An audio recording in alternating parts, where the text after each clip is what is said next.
Sa iba pang mga balita, katulad po ng nababanggit po natin sa inyo kanina mga kabombo, makakausap po natin ngayon pong umagang ito ang isa po sa mga commissioner ng Securities and Exchange Commission o commissioner ng Securities and Exchange Commission, si Attorney MacGill Brian Fernandez.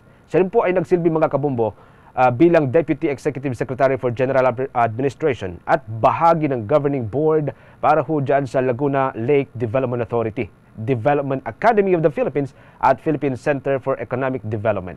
Good morning at welcome sa Bombo Radio Philippines, Attorney Fernandez. Attorney. Magandang umaga, Bombo Genesis, Bombo Marlene, sa ating mga kababayan. Magandang umaga sa inyong lahat. Okay. Maraming salamat po, Attorney, sa pagpapaunlak po ninyo sa aming invitation na kayo po aming makausap. Ano? At ang una nga ho nating katanungan ho dito about dun sa programa ho ninyo, yung amnesty program ng Securities and Exchange Commission. Simula po nung ilunsad ho ito, ilan na po nakapag-avail so far, Attorney? Yeah, maraming salamat, Bombo Genesis, sa oportunidad na ito para maibahagi ang amnesty program ng SEC. Simula ng inilunsad namin ng March nitong taon, ang amnesty, ay mahigit 40,000 korporasyon na ang nakapag-avail ng amnesty at nakatipid sa kanilang mga penalties na 5,000 lamang ang binayaran.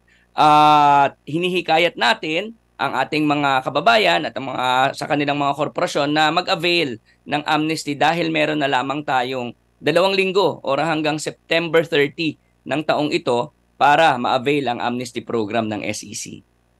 Okay. Para ho dyan, Attorney, ano ho ba yung mga violations na saklaw ho ng amnesty program ng Securities and Exchange Commission? Kasama rin ho ba dito yung mga nangolekta halimbawa ng mga investment kahit hindi po rehistrado sa Securities and Exchange Commission, Attorney? Okay. Ang mga violation na saklaw ng ating amnesty ay itong mga non-filing or late na filing ng kanilang mga general information sheet at ng kanilang annual financial statement. Bukod dito ay yung itinatawag na hindi pag-comply sa ating Memorandum Circular number 28 para doon sa inyong mga online na filing. Sa inyong katanungan, Genesis, hindi saklaw yung mga may violation ng nag-aalok or nagbebenta ng investment ng walang sapat na rehistro. Okay, so maliwanag ho yan para ho sa kanila, no? Sa mga violators. Okay, Attorney, ang ating katandem, si Bombo Marlene, meron din mga karagdagang katanungan. Bombo Marlene. Yes, Attorney, after po nung incident o yung case po ng Kappa Multi-Million Investment Scheme, may mga recent po bang inaksyonan din ng Securities Exchange Commission na ganitong uri po ng mga kaso? Yeah, maraming salamat. Magandang katanungan, Marlene. Patuloy ang SEC sa pagtugis at pag-identify sa mga entity or mga tao na nag-aalok ng investments or securities ng walang sapat na rehistro.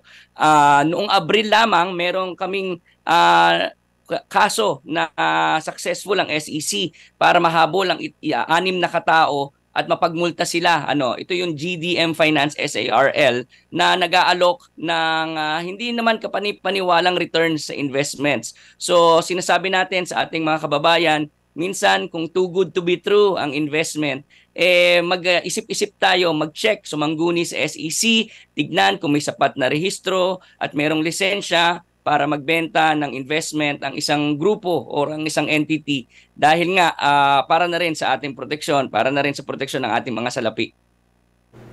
Pero sa ngayon po, ano po ba yung mga programs po na tinututukan ngayon ng Securities and Exchange Commission para po sa ating mga taga-subaybay na maipagbigay alam na rin po natin? Okay, maraming salamat, Marlene. So, ang SEC ay patuloy na nagkakaroon ng mga programa para sa ating financial literacy at financial inclusion. Una, meron tayong mga webinar, meron tayong mga sa ating social media platforms, may webinar, seminars para sa pag-inform sa ating mga kababayan tungkol dito sa mga investments. Ngayon, meron tinatawag ang SEC na pagpunta sa mga probinsya para sa tinatawag natin mga road shows, no? Dahil pinopromote natin ngayon yung tinatawag nating mga crowdfunding platforms. Ang crowdfunding platforms ay isang pamamaraan para makalikom ng pondo ang mga maliliit na negosyo, mga small and medium enterprises, para na rin suportahan ang put up nila ng negosyo. Bukod pa doon, at ito ay isang mahalaga na rin sa ating mga kababayan, patuloy ang SEC sa pagtugis sa mga illegal o mapang-abusong mga online lending platforms. Patuloy tayo sa pagpapasara, pagkansela ng ang kanilang mga certificate of authority to operate kung napatunayan na sila nga ay yung tinatawag natin nagtitext or tumatawag, inaabuso ang ating mga kababayan sa pagsingil ng kanilang mga utang.